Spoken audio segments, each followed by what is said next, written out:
And we've updated the record. Alex is 1-3. This is sad days. We got to fix this. We got to turn it around. Okay. Here he is. All right. Oh, okay. We're Awesome back stuff. and headed for gold. That is the idea. We'd like to head to gold, but it's not going to happen with a losing record. We're turning it around here. We're going to win our next two, and Alex is going to be 50-50. It's happening. So here's what we're doing. I'm playing League of Legends. I'm in silver 4. Yes. Know what? I'm trying to get the gold this season. That's the goal. And we play 3 games a day. I have a co-host.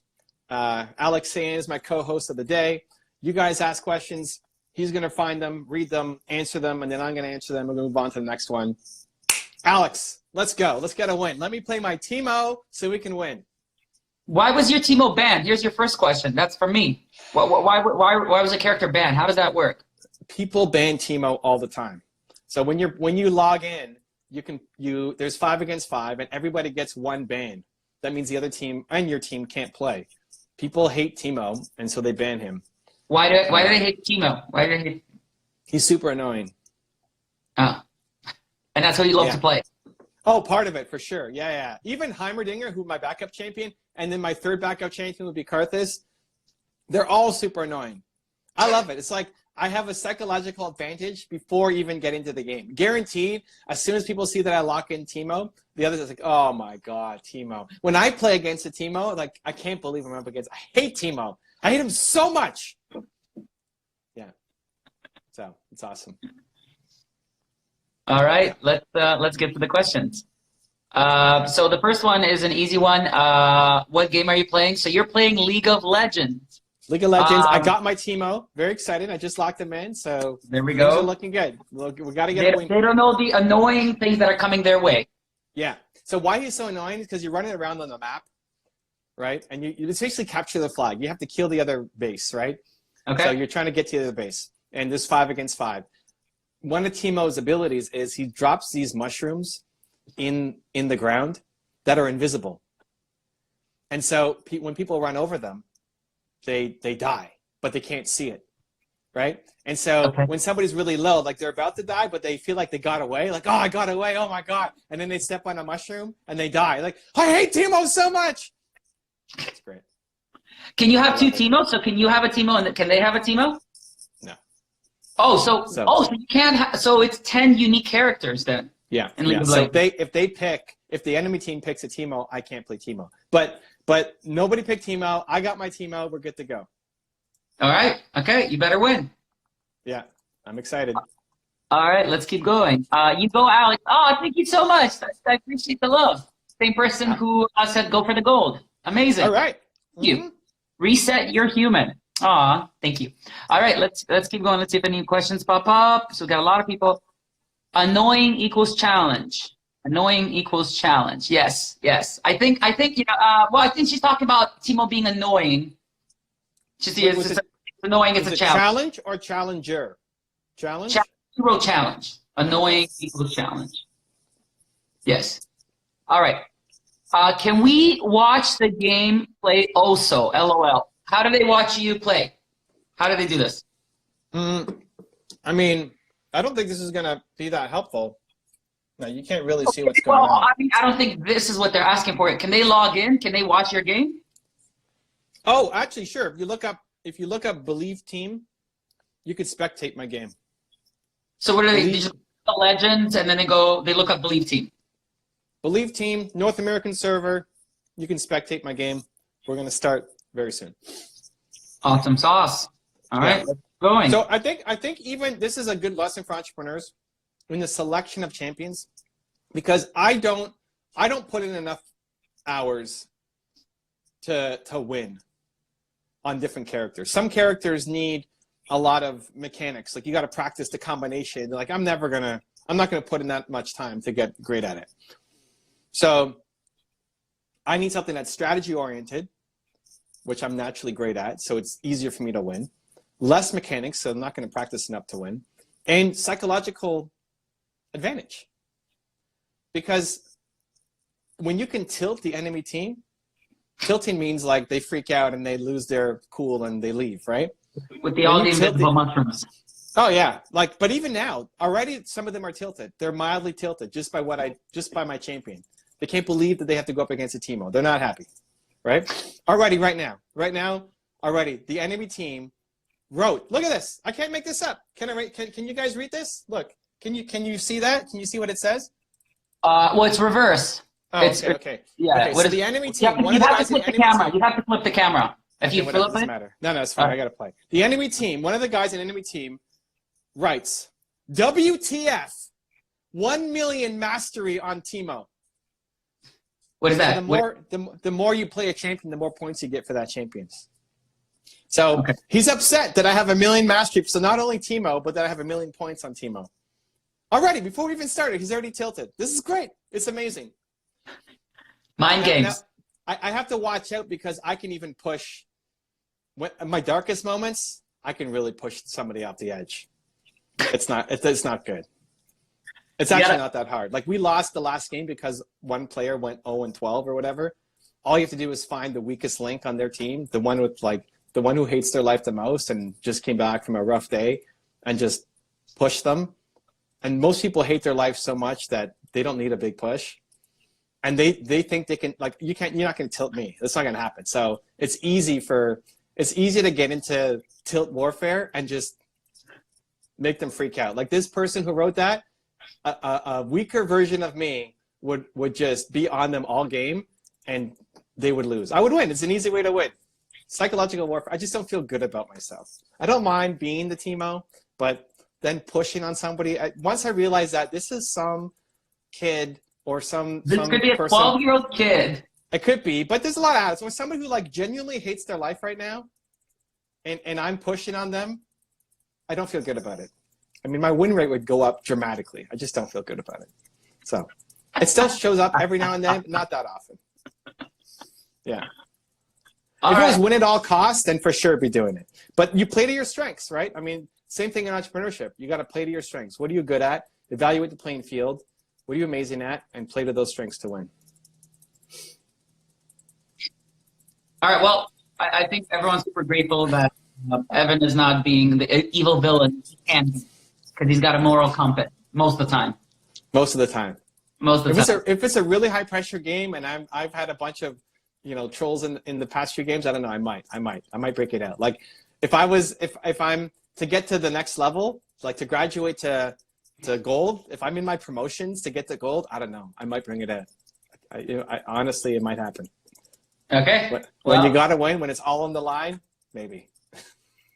Jesus. All right. Let's go to the question. belong. Hashtag belong. Hashtag belong, right? Well, that's not your one word. Your word is believe, right? Right. There you go. Right. Perfect. So definitely Alex would never do that. Definitely Alex would never do that. That's not belong. All right. There's no way I would do. Anyway, okay. I don't know. So when you played Go, Chinese checkers, chess, whatever. Yeah. Never. You never taunted. Mac Talk? Huh? Mac Talk? Smack Talk. Yeah. Psychological games, yes. When I'm playing Go.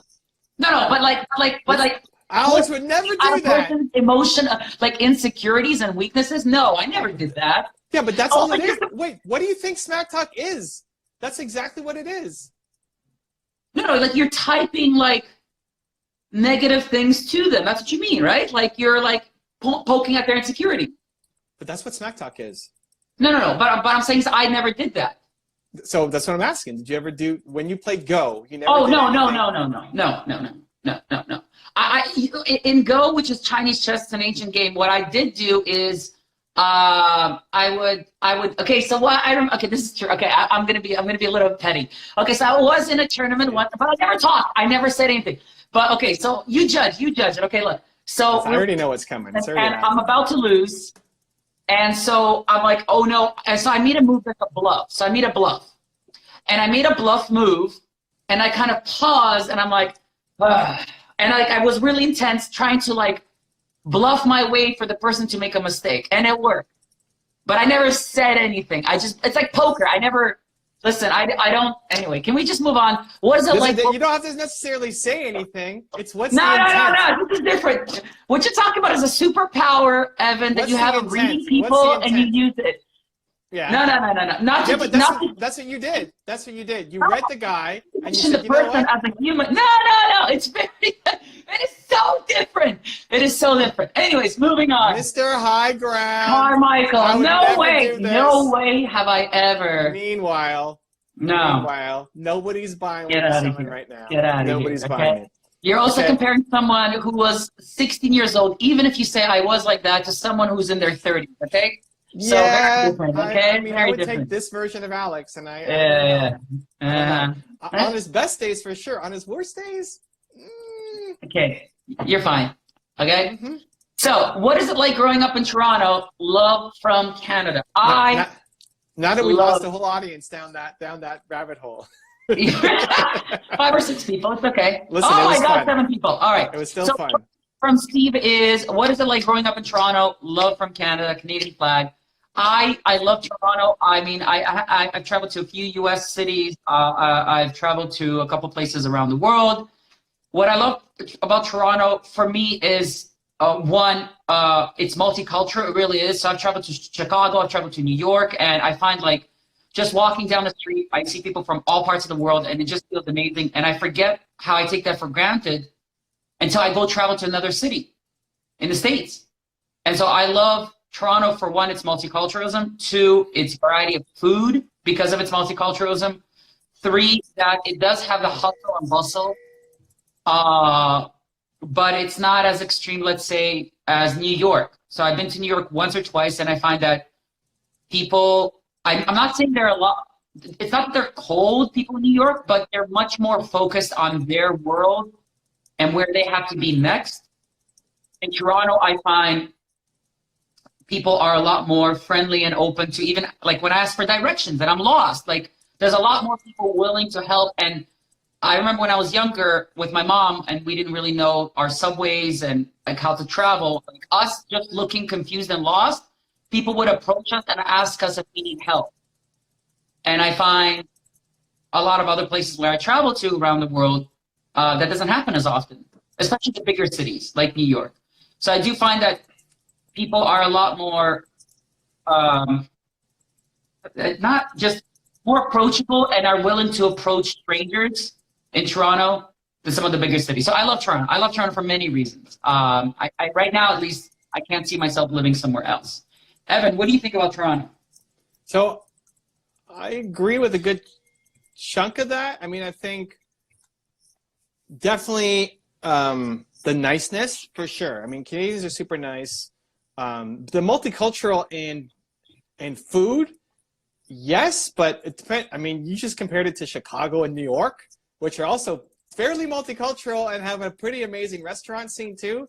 But if you're going outside to smaller cities, then yeah, for sure. I mean, we don't really need cultural training or diversity training because you grew up with, everybody's an immigrant almost. Like there's way more immigrants or kids of immigrants and still have the immigrant mindset so that wherever you go, you feel welcome.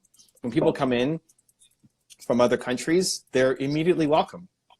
When people came for the Thought Leadership Academy, no matter what country they came from, what accent they had, immediately they felt welcome, which is awesome. You can't say that in a lot of places, but I think nice. I think Canadians are nice.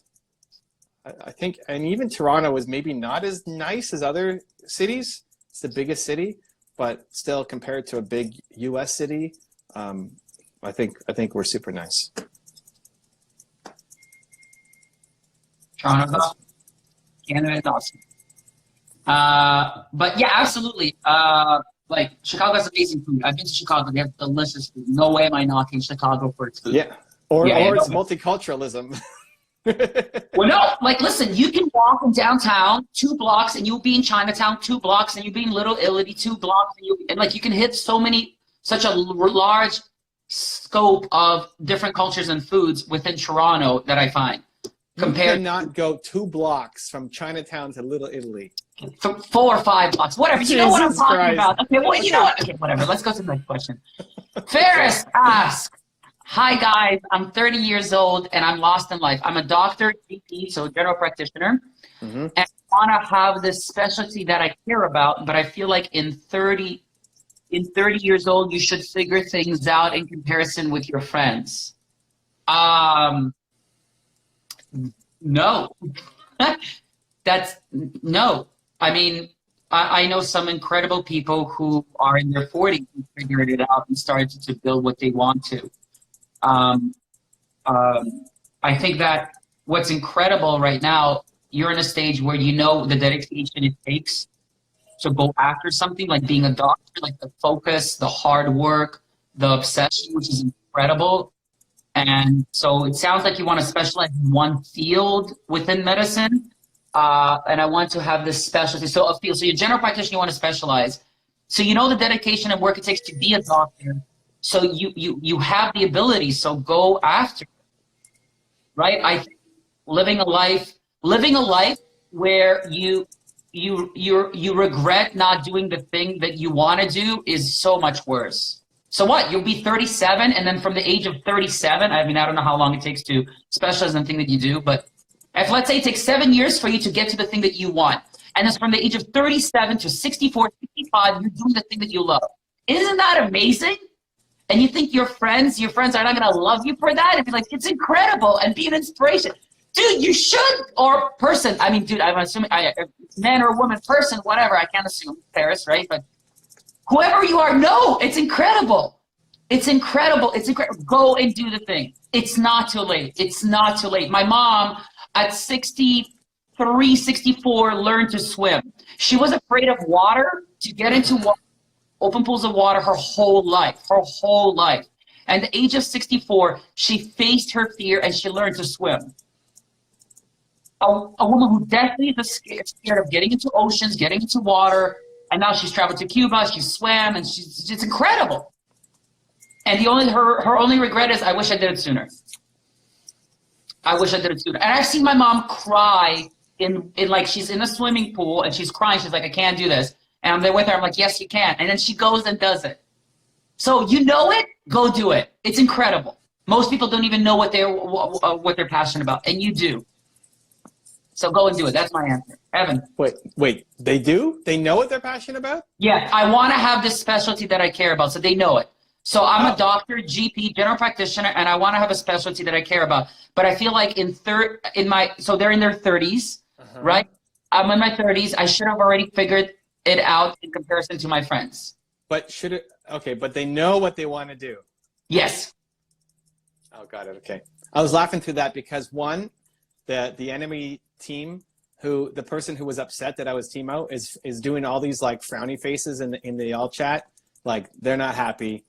People just hit a whole bunch of Teemo mushrooms, and I so badly want to just like give them a little wink.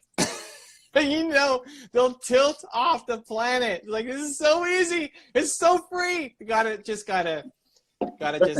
Let your skills speak for themselves. Restraint. But this is a skill. Restraint. It's just restraint. Gotta have restraint. Gotta have restraint, guys. Gotta have restraint. Okay?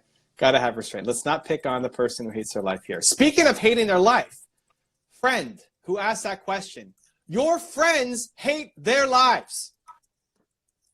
You're comparing yourself to people who hate their life. They're not happy doing what they're doing. Nope, not really.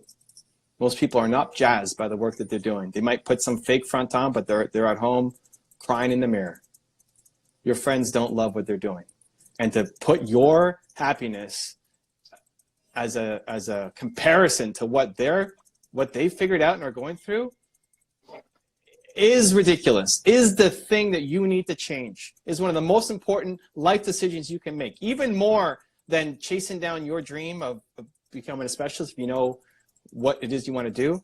The decision to not play small in life because somebody around you feel like they have it figured out and you don't, that's the thing that has to get destroyed. You have to kill that from your thinking, from your life, from your energy, because these people, they're not your peer group, my friend. You're comparing yourself to minnows. Minnows. What is that? Minnows. Like, you're a shark. You're a whale. You're going to change the world.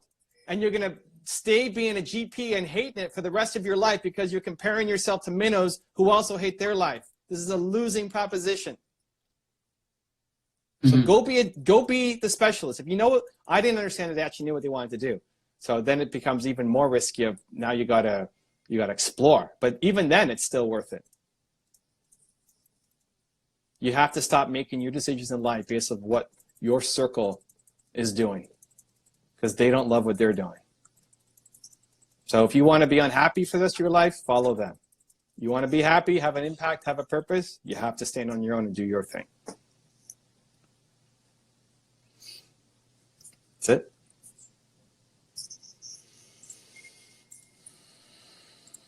Awesome.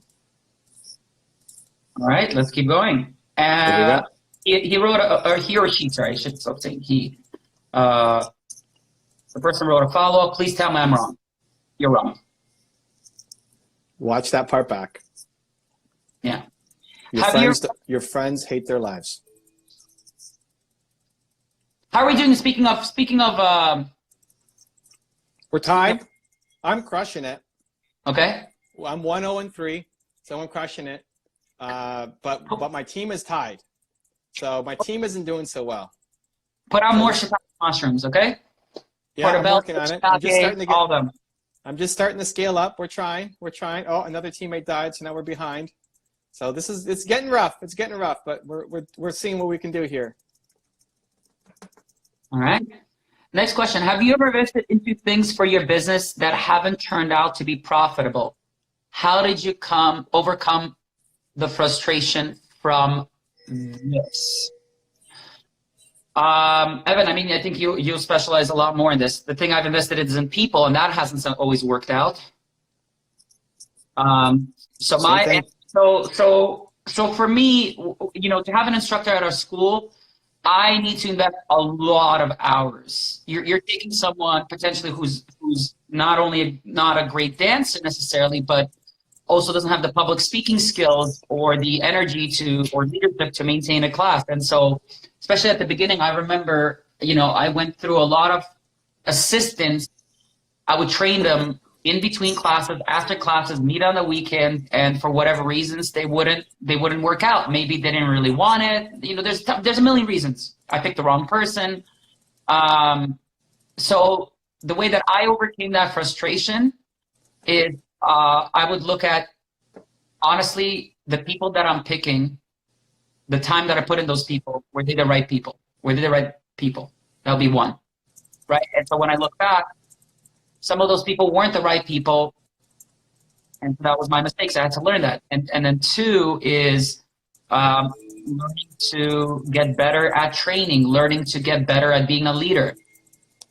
I'm a strong believer that everything is my fault. And so, like, if something failed, it's either I put it into the wrong place or I didn't do a good job of it.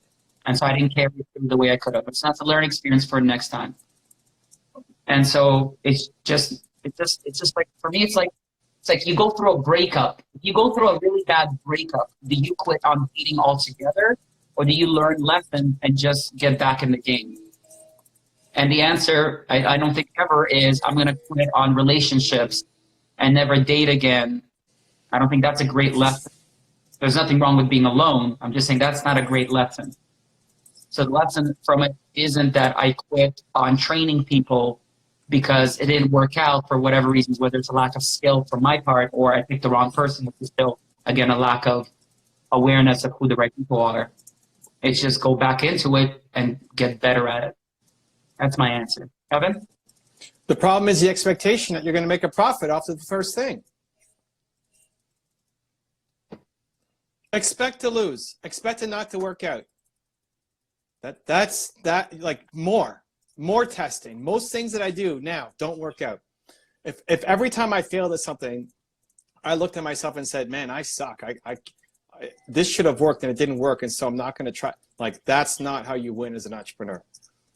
Most of the things you do will not work out.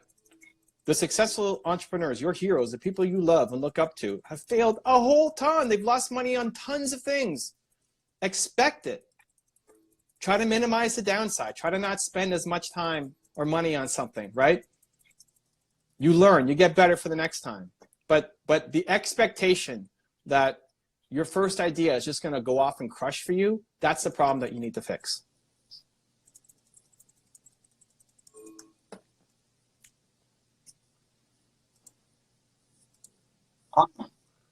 That you were gonna, you know. Oh, just let that sit. I like it. Yeah, but that's it. Yep. Question: what's an online marketing book course you recommend? Enough is enough. I gotta turn into the knower. Well, one I would recommend is Evan's new book, Built to Serve, or his workshop, his entrepreneur workshop. Speaking of entrepreneur workshop, are we gonna do that? Are we like things clear up a little bit? But are we? Is there another date set for the that workshop? Leadership Academy? Yeah. Not anytime soon. I don't know. Things may change, but not right now. Right now it's book, speaking, and get TDS going. Yeah, I know. Yeah. All right. So from your perspective, what's an online marketing book course that you would recommend besides your own content, I guess? Which is amazing. But oh, can I try answering this again? well, you're saying my book is amazing, but I'm curious what the No, but not is. but, and. But that's no. You said there was a very clear but in there. But I was going to say, but what else would you recommend? Because right now you're not running your leadership academy. Got it. Anyway, the other thing is, well, so online marketing, Evan, book or course that you would recommend? I love the energy and passion behind that question. I can feel it. I feel that you really want to make the change right now. Here's the thing. I need you to start to switch. You're trying to make an identity shift, which I love. Enough is enough.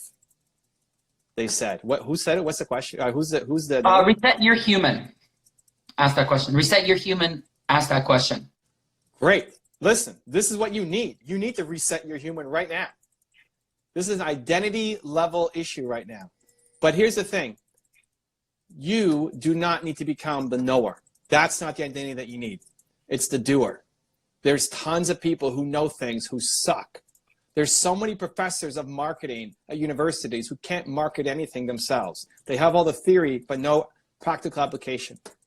So you need to become the doer. And knowing is great.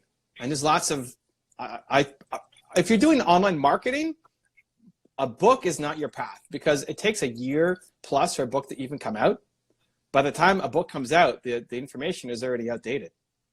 I would find somebody who's doing the thing that you want to do and then see how you can dive more into their world. So, if you want to be great at YouTube, look for people who have YouTube programs and products, right? I have one, a bunch of other people have one.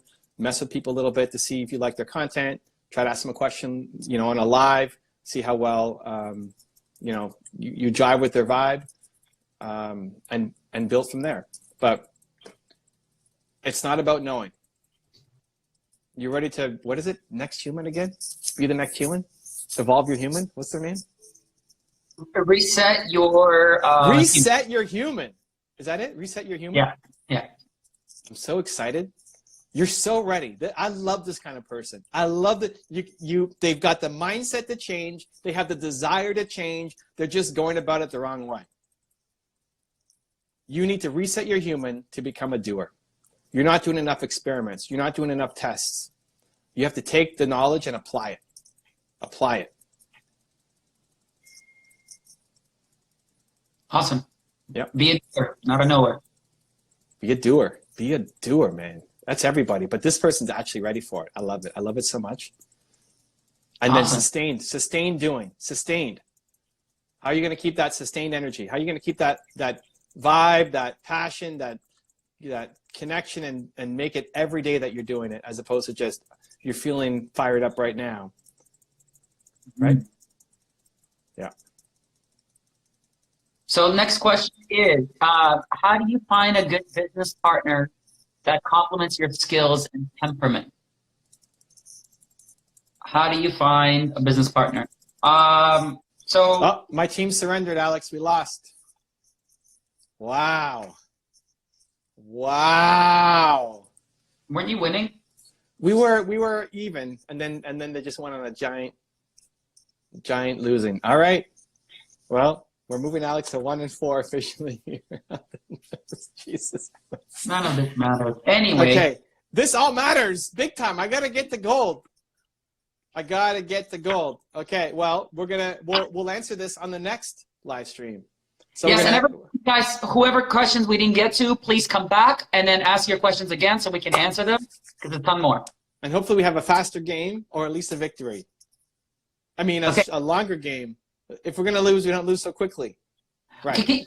Can't you just pick your team? Can't you just go log online with a regular team? I don't understand this. Like people you can rely on?